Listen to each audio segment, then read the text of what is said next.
At a trendy restaurant, I reached for my boyfriend's hand, but he jerked away, saying, "You don't exactly fit my aesthetic." That's when I realized he'd been erasing me from his entire life. The words hit me like ice water.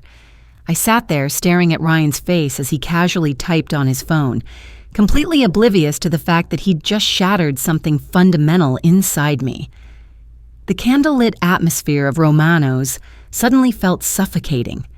My chest tightened as I watched him angle his phone screen, snapping a photo of his pasta plate while carefully cropping me out of the frame completely. "Dinner for one. Treating myself," he captioned it, posting it to his Instagram story like I wasn't sitting 3 feet away from him. My mind went completely silent for about 10 seconds. Then it exploded into analytical mode.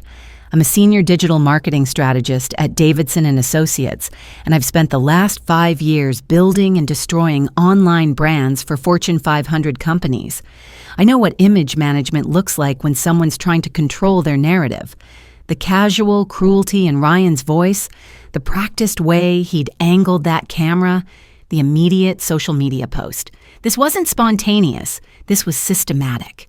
I forced my expression to remain neutral while my brain shifted into the same strategic analysis mode I used when companies hired me to audit their competitors' digital presence. Every detail became significant. Ryan's relaxed posture as he scrolled through responses to his post, the way he'd positioned himself so the restaurant's logo was visible in his story. Even his outfit choice, that expensive button-down I'd helped him pick out last month, now being used to craft an image that completely excluded me. The silence stretched for maybe 30 seconds, but it felt like an hour. I could see him waiting for me to apologize, to ask what he meant, to beg for an explanation like I had so many times before. Instead, I was calculating. 2 years of relationship data processing through my mind like a forensic audit.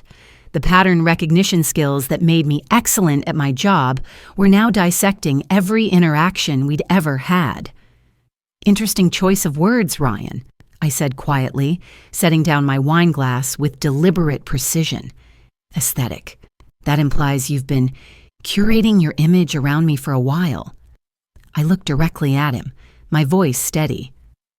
"How long have you been planning to phase me out?" The question caught him off guard. His confident smirk flickered for just a moment. His thumb stopped scrolling. That slight hesitation told me everything I needed to know. This wasn't an impulsive comment. This was a calculated revelation of something he'd been thinking about for months. I stood up slowly, my marketing mind now fully engaged and running scenarios. "I need some air," I said, which was true.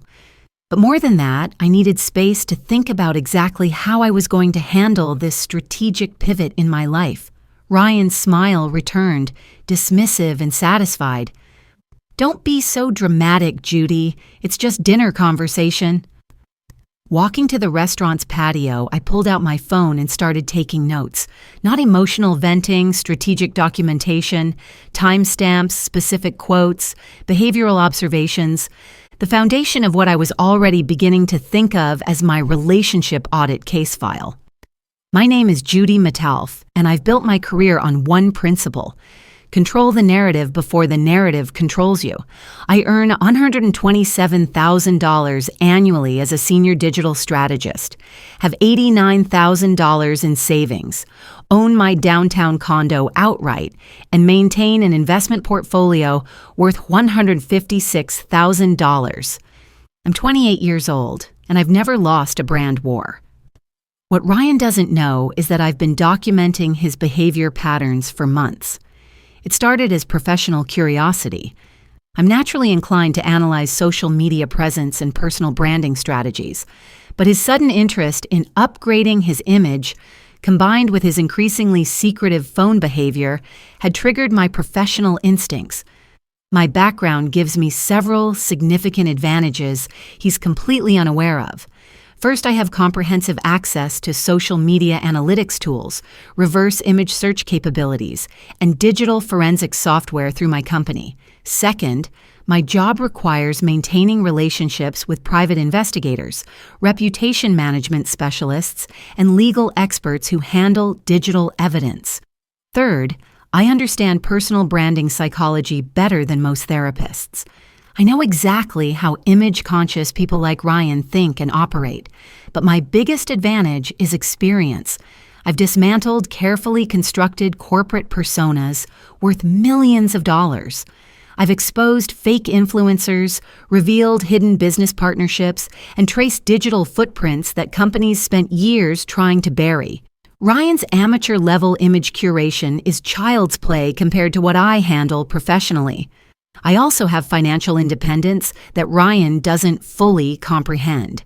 He thinks I'm dependent on our relationship for emotional stability, but the truth is I've been financially planning for independence since college. My savings, investments, and property give me the freedom to make decisions based on self-respect rather than financial necessity. That night, I opened a new folder on my secure laptop. Ryan Aesthetic Audit. Then I started making strategic calls. My first call was to Jessica Blake, my mentor and the founding partner of Davidson and Associates. Jessica had been in digital strategy for 15 years and had seen every variation of personal brand manipulation imaginable. I outlined the situation without emotions, presenting it as a case study in personal brand management gone wrong. Classic image-reality disconnect, Jessica said immediately. The aesthetic language is particularly telling. He's treating you like a brand element he can swap out rather than a partner. Question: have you done a comprehensive audit of his digital presence lately? The question hit me like lightning. I'd been casually monitoring his social media, but I hadn't done a professional-grade analysis. I should run a full audit, I said. Do it tonight. If he's bold enough to tell you that you don't fit his aesthetic in public, he's been crafting a narrative that excludes you for months. People don't make that kind of statement without extensive preparation. I hung up and immediately opened my professional analytics suite. What I found over the next 3 hours made my blood run cold. Ryan's social media presence had been systematically scrubbed of my existence over the past 6 months. Photos we'd taken together had been cropped, re-angled, or deleted entirely. Posts about date nights had been reframed as solo adventures. Even photos from my own birthday party had been edited to remove me from group shots before he posted them. But the most damaging discovery was his dating profile activity. Using reverse image search, I found that he'd been using photos I'd taken of him, including ones from our recent vacation, on 3 different dating apps. His relationship status across all platforms showed single, and his dating app activity showed he'd been actively messaging other women for nearly 4 months. I called Jessica back immediately. He's been systematically erasing me from his digital presence while actively dating other people, I reported. This isn't about aesthetics. This is about maintaining plausible deniability for infidelity. That changes everything, Jessica said grimly. This isn't image management anymore. This is reputation fraud. He's using your relationship as cover while presenting himself as available to other women. You need to document everything and consider how you want to control this narrative. I spent the next 4 hours creating a comprehensive digital forensics file, screenshots of his modified photos with timestamps showing when I'd been cropped out, archives of his dating profiles with messages to other women, a complete timeline of his social media activity showing the systematic erasure of our relationship. My second call was to Marcus Torres, a reputation management specialist who'd worked on several of my company's crisis management cases. Marcus specialized in exposing false narratives and had a reputation for thorough investigative work. Judy, what you're describing is systematic relationship fraud, Marcus said after I walked him through the evidence. He's not just hiding you. He's actively constructing a false identity to facilitate other relationships. This goes beyond personal brand management into potential legal territory, depending on how he's representing his relationship status. What should I do? I asked. Document everything comprehensively, secure your own reputation, and decide whether you want to expose this privately or publicly. Based on what you're telling me, he's built his entire current social presence on lies. When that foundation crumbles, the collapse will be spectacular. That night, I sat in my condo with printed screenshots, analytics reports, and timeline documentation spread across my dining room table. I wasn't looking at a relationship problem anymore. I was looking at a strategic warfare situation where my opponent had been planning his campaign for months while I'd been operating under false assumptions about our shared reality. Ryan had positioned himself as the arbitrator of aesthetic standards while secretly maintaining active deception across multiple platforms. But he'd made a critical error. He'd revealed his strategy to someone whose entire professional expertise was built around exposing exactly this type of manufactured narrative. I made my decision sitting at that table, surrounded by evidence of his systematic deception.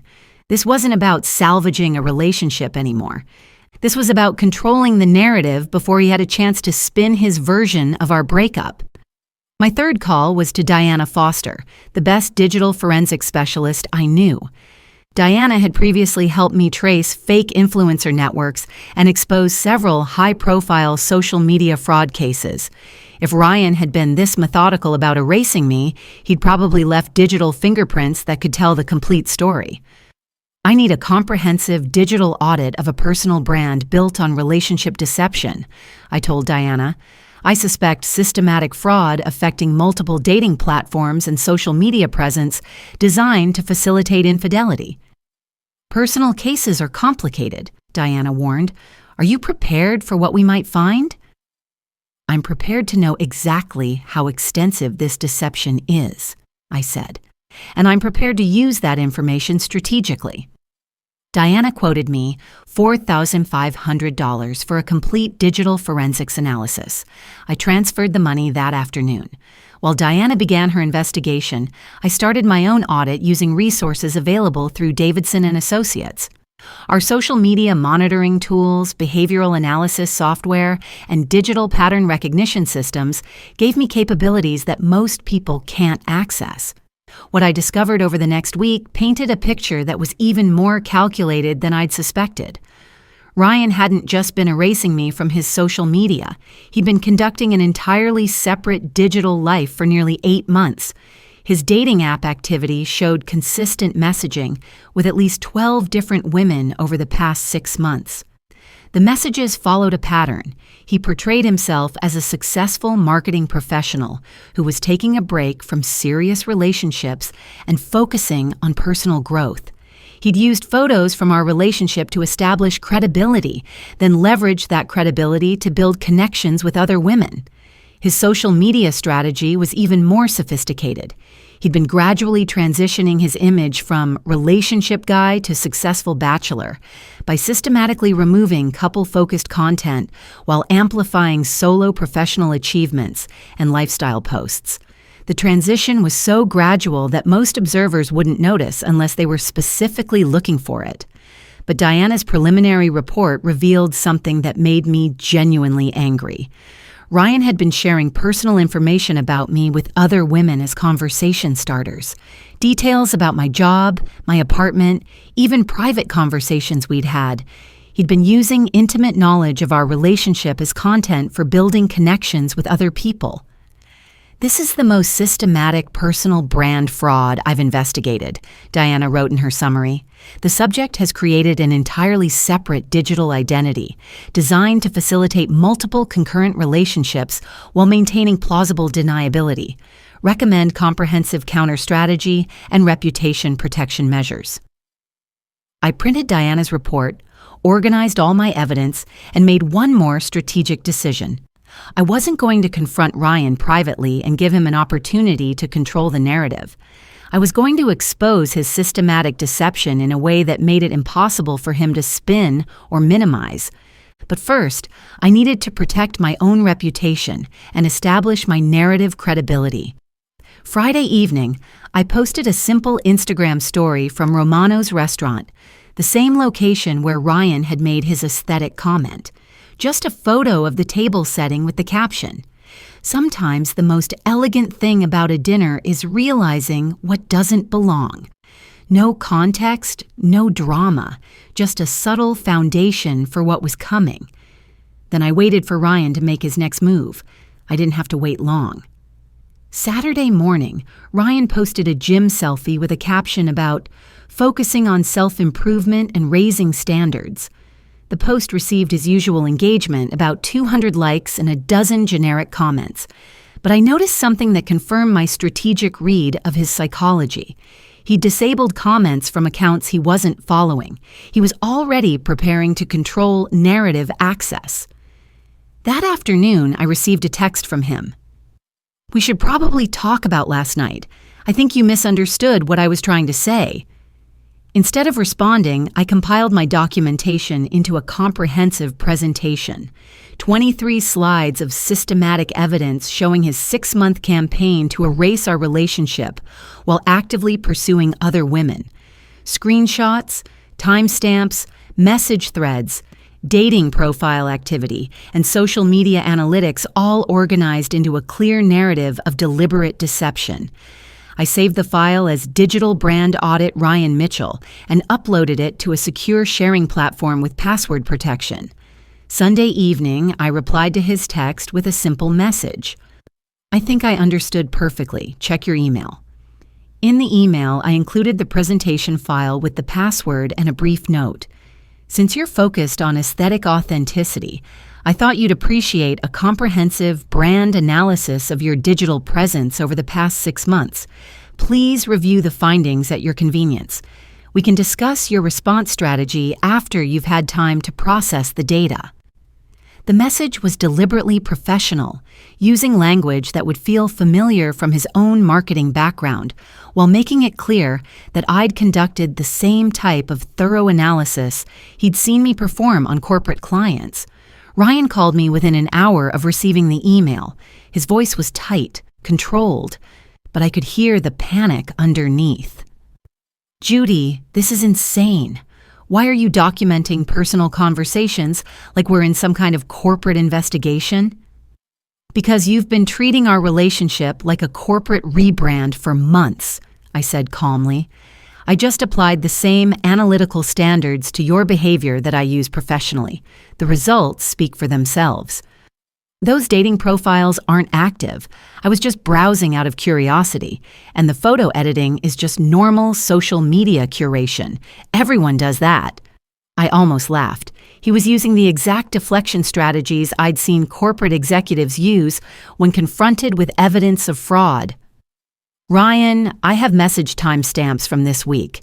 Your dating app activity shows consistent engagement with multiple women over months. This isn't casual browsing. This is systematic relationship management." There was silence on the other end. Then, "What do you want from me?" "I want you to own what you've been doing instead of pretending this is about aesthetics," I said. "You've been conducting a double life for months. You told me I don't fit your aesthetic because you need me to be the problem so you can justify behavior you've already been engaging in. That's not... Look, maybe I haven't been perfect, but you're making this sound like some kind of conspiracy. We're just two people who want different things." "You're right," I said. "I want honesty and respect in a relationship. You want the convenience of a girlfriend combined with the freedom to explore other options while maintaining plausible deniability. Those are definitely different things." Monday morning, I made one final strategic move. I sent Ryan a text. "I've decided to give you exactly what you want. Complete control over your aesthetic without any interference from me. Consider this my official notification that I'm removing myself from your brand entirely, effective immediately." Then I blocked his number, archived all our photos, and changed my relationship status to single across all platforms. But I didn't delete the evidence file. I kept everything organized and secure, because my professional experience had taught me that people like Ryan don't just disappear quietly. They usually escalate their behavior when they lose control of the narrative. I was right. Within 2 weeks, I started getting reports from friends that Ryan was telling people I'd been obsessive and controlling during our relationship. He was positioning himself as the victim of an unstable ex-girlfriend who couldn't handle his success. That's when I decided to release the evidence. I didn't make a dramatic public post or try to destroy him publicly. Instead, I simply made the presentation file accessible to a few key people in our mutual social circle. People who had been witnessing Ryan's version of events and deserved to see the complete picture. The file found its way to Madison Brooks, a woman from Ryan's marketing department who'd been commenting on his posts with increasing frequency. Apparently, she'd been receiving private messages from Ryan for weeks about his complicated situation with an ex who wouldn't let go. Madison shared the presentation with her friend Lisa, who recognized Ryan immediately. Lisa had been dating Ryan for nearly 3 months, during which time he'd told her he was recently single and taking things slow, while showing her many of the same photos he'd been using to maintain our relationship facade. The convergence was swift and brutal. Madison posted a public Instagram story that simply said, "Ladies, if a guy tells you his ex is crazy, ask to see the receipts. Sometimes the crazy one is the person lying to multiple women while maintaining active dating profiles." She didn't name Ryan directly, but she included enough context that anyone who knew him would understand.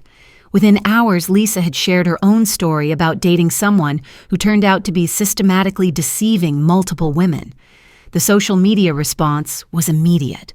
Ryan's carefully curated bachelor aesthetic crumbled in real time as women began connecting the dots and sharing experiences. His comment sections became war zones of screenshots, contradicting stories, and evidence of his systematic deception. By Thursday, Ryan's social media presence had become a liability instead of an asset. His professional network was seeing the chaos. His dating prospects had evaporated, and his reputation for successful bachelor, focusing on personal growth, had been replaced with documented serial deceiver who lies to multiple women simultaneously. The man who had told me I didn't fit his aesthetic because he needed to maintain his image had just watched that image self-destruct in public view. His brand hadn't just been damaged. It had been completely destroyed by the weight of his own deceptions. I felt no satisfaction watching his reputation collapse, but I felt something more valuable: validation. My professional instincts had been correct. My strategic approach had been sound. And my decision to prioritize self-respect over relationship convenience had been vindicated completely. Friday afternoon, Ryan called me from a different number. His voice was broken, desperate. "Judy, you have to help me fix this. People are taking things out of context. I can explain everything if you just give me a chance." "You had 2 years to explain things, Ryan," I said calmly. "You chose to lie instead. Now you're experiencing the natural consequences of systematic deception. This isn't something I did to you. This is something that happened because of choices you made consistently over months." "Please," he said, his voice cracking. "I know I made mistakes, but this is destroying everything I've worked for." "You destroyed it yourself when you decided that maintaining multiple deceptions was easier than being honest with anyone," I replied. "I just documented what was already happening. The destruction you're seeing now is what your behavior actually looked like. You just managed to hide it temporarily." I hung up and blocked the new number. 6 months later, I was having coffee with Jessica when she brought up Ryan's situation. "Have you seen his social media lately?" she asked. I hadn't looked, and I told her so. "He's completely changed his approach," she said, "deleted almost everything, started over with a very low-key presence, focused on personal growth and accountability. Looks like he learned some lessons." "Good for him," I said, and I meant it. Everyone deserves a chance to learn from their mistakes and build something more authentic. "What about you?" Jessica asked. "Any new developments in your personal life?" I smiled, thinking about Daniel, whom I'd met at a friend's housewarming party 3 months earlier. Daniel was everything Ryan hadn't been: straightforward, emotionally available, and completely uninterested in maintaining any kind of false image. He'd introduced me as his girlfriend within 2 weeks of dating, tagged me in photos without cropping or editing, and never once made me feel like I was competing with his social media presence for his attention. "I'm seeing someone," I told Jessica. "Someone who thinks I fit his aesthetic perfectly because his aesthetic is built around authenticity instead of deception." The experience with Ryan taught me something valuable about modern relationships. When someone tells you that you don't fit their image, believe them immediately. It means they're prioritizing image over reality, and that prioritization will always create problems that no amount of compromise can solve. Ryan wanted a brand. Daniel wanted a partnership. The difference turned out to be everything. Today, my social media presence is filled with real moments, imperfect photos, and genuine experiences with someone who celebrates rather than hides our relationship. When Daniel reaches for my hand in public, he doesn't check to see who's watching first. He just holds it. And I never question whether I'm aesthetically appropriate for his life, because his life is built around substance rather than appearance. Ryan was a lesson in recognizing deception. Daniel is proof that authenticity still exists, and it's infinitely more attractive than even the most carefully curated false image. The most elegant thing about my life now is that everything in it belongs there completely, without editing or apology. That's what real aesthetic looks like, not perfection, but truth.